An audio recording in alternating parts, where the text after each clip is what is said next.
Merci, je laisse le présent. Bonjour, Masai Khair. Good afternoon. Thanks very much to Ambassador Pierce and his team for setting up this opportunity to talk to you. As you know, I and my team have been here in Algiers for the 4th session of the joint military dialogue between the Algerian Ministry of National Defense and the United States Department of Defense. And the United States supports his efforts. We've had 2 days of very productive discussions with our Algerian counterparts. We discussed a wide range of issues as is usual in these dialogues which we have with a number of countries around the world. These included the possibility of the Algerian Armed Forces, a possibility and the methods for the Algerian Armed Forces to acquire United States military equipment, training, and technology. We also discussed military cooperation more broadly, such as in training and exercises. And most importantly, we were able to have a conversation on the strategic issues on which our countries have similar interests. Most importantly, the threat of terrorism, especially here in the Sahel and Maghreb region.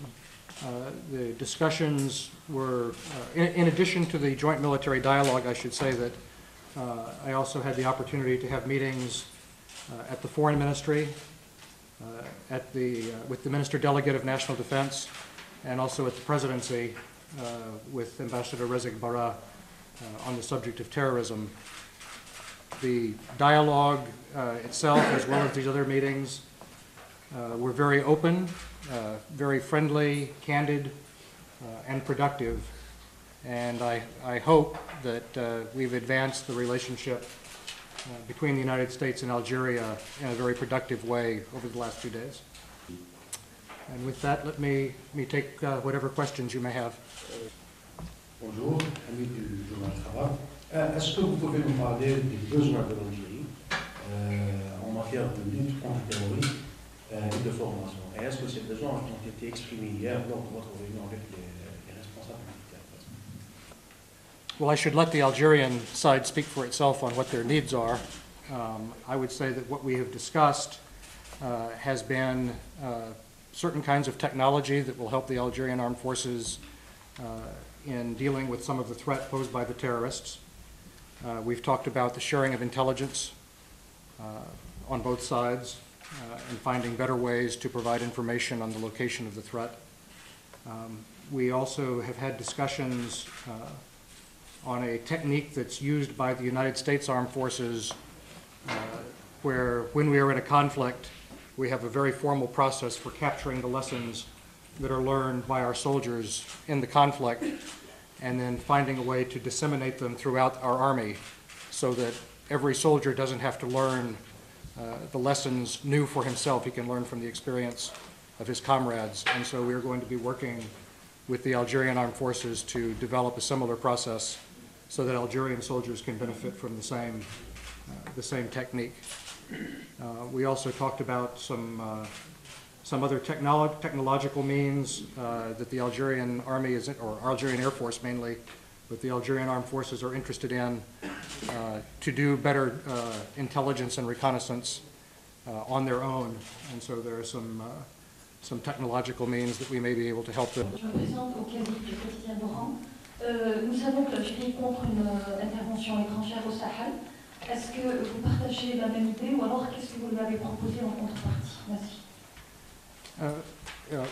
What I told the Algerian side is very much the same as what the Algerian side told me, that it is my view that the problem of terrorism is best dealt with by the countries that are most directly affected.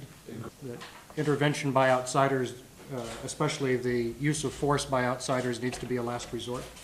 And that it's very much the preference of my country to help countries like Algeria take the lead in dealing with the problem within their own regions. And in that connection, my side, I personally and all of us, were very complimentary of the Algerian Defense Ministry, the Algerian Armed Forces, and the government for taking the initiative to bring together the countries of the region to try to create a unified response to the threat. This is a very important initiative. The Algerian side pointed out to us the same thing that we have found elsewhere in the world, that if all the neighbors are not together, then it's not possible to defeat the threat. Bonjour tout le monde. Bonjour Monsieur McMillan. Donc j'ai une question à poser. Du moins deux, il y a une grande et petite question. La première, c'est concernant la menace terroriste. On sait que le terrorisme, en tant que menace planétaire, nécessite une stratégie commune, une stratégie concertée, bien qu'il y ait des divergences sur certains détails. Que pensez-vous des pays qui payent les rançons et qui négocient avec les terroristes? C'est la première question. La deuxième, elle est très courte, c'est concernant le dossier de l'Africain. Est-ce qu'il est toujours d'actualité? Merci. I would start by saying that I agree with you and had a very similar conversation with the Algerian officials I talked to, that the threat of terrorism needs to have a comprehensive global strategy. However, I also gave my view that while the strategy needs to be global, many of the solutions have to be local, because while there are global causes, there are also local specific situations, and so we cannot apply the same solution in Afghanistan and in Mali, because they're different areas that require different solutions. But in both cases, one of the things I think that is common globally is that the payment of ransom to terrorists not only is not productive, it is counterproductive. It damages the effort because it does not discourage the terrorists, and at the same time it provides the means. It both provides the incentive and the means for them to continue the fight. This is as you know, this is something that the Algerian government feels very strongly about. Oh, I'm sorry, the second question. Do you mean the headquarters of AFRICOM being a... Non, c'est le siège de Not the headquarters of Africa. The headquarters. Yeah. The headquarters of AFRICOM is in Stuttgart, Germany. There's no plan to move it from Stuttgart, Germany. Yeah. We have some members of Congress in the United States that would like to move it to the United States, but no one is thinking about moving it to Africa. Yeah. Bonjour. Bonjour. Asbel, je suis arrivé. Une question au sujet de ce qui se passe un peu au Sahara occidental actuellement. On a l'impression que cette situation n'intéresse pas pratiquement le monde occidental. Well, we are, as we have been for quite some time, think that the situation, the conflict in the Western Sahara, it's a conflict that should have been resolved a long time ago. There is the Secretary General of the United Nations does have a special representative who is attempting to address the problem, Mr. Ross, and the United States supports his efforts. J'ai deux questions à propos d'Algérie visant à criminaliser le paiement de rançon, donc à travers une résolution prise par le Conseil de sécurité de l'ONU. Ma deuxième question, vous avez parlé de discussions autour d'armement avec les responsables du ministère de la Défense. Vous avez parlé notamment de forces aériennes. Est-ce qu'il y a un projet de vente, d'acquisition de matériel? On the question of ransom, I think what I would say is that we and Algeria share the same objective, which is to find an effective way to stop the payment of ransoms. As I said, we had a lengthy conversation on the best way to do that. Criminalizing the payment of ransoms as the Algerian government has suggested is one approach. But I think the international community needs to be sure that that is the right approach before it heads down that. As you know, the United States itself follows strictly follows a policy of no concessions to terrorists, and that includes for our part, no payment of ransoms. The challenge is to get the rest of the world to apply the same standard, and I think this will continue to be a topic of discussion between the ambassador and the Algerian government, and between the Algerian embassy in Washington and our State Department in Washington.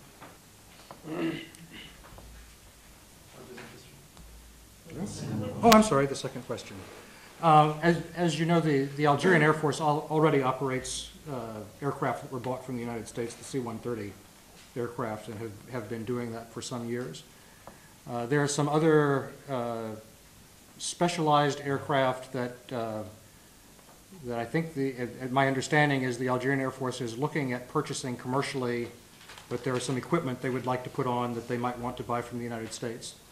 And so we're in an early stage of discussions between the U.S. Air Force and the Algerian Air Force to define the requirements for that kind of system. So I wouldn't say that there's any imminent major purchase that's impending, but it's a discussion that's taking place between the technical experts on both sides to define exactly what the requirements might be.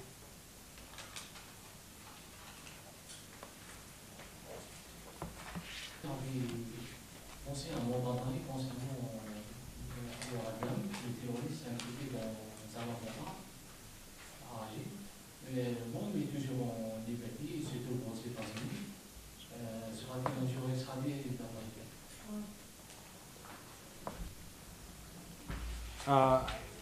I'm not aware of this issue as the official of the Department of Defense. If there is a fugitive within the United States, that's a matter for our Justice Department and Department of Homeland Security, and it's not something I get into. Precisely, could you tell us what are the next Coopération entre le gouvernement algérien et le gouvernement américain. Well, I could give you very boring bureaucratic detail, but I'll try to stay at a more strategic level.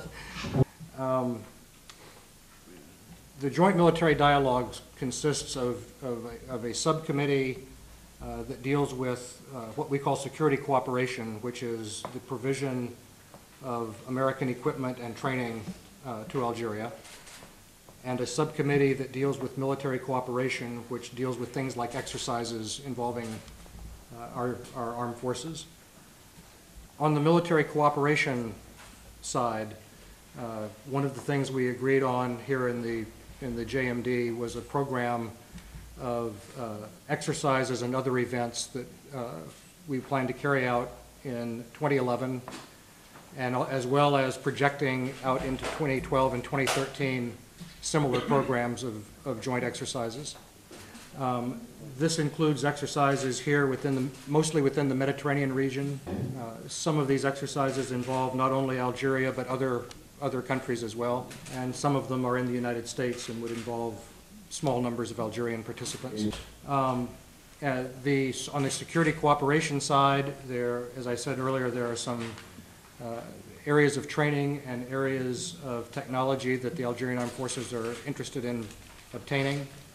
And we agreed that there will be ongoing technical discussions between the experts in the specific fields to define exactly what Algeria is interested in and the methods by which it might be procured. And if I may link the two of these together, what I would say is that the fact that we are planning 3 years of future cooperation, as well as an extended and continuing program of technical discussions and expert discussions, is a reflection that this is, we, the United States, and I think the Algerian government sees this as a long-term relationship, really an enduring partnership between our countries, where we have common objectives and common interests that we are going to work with each other to pursue.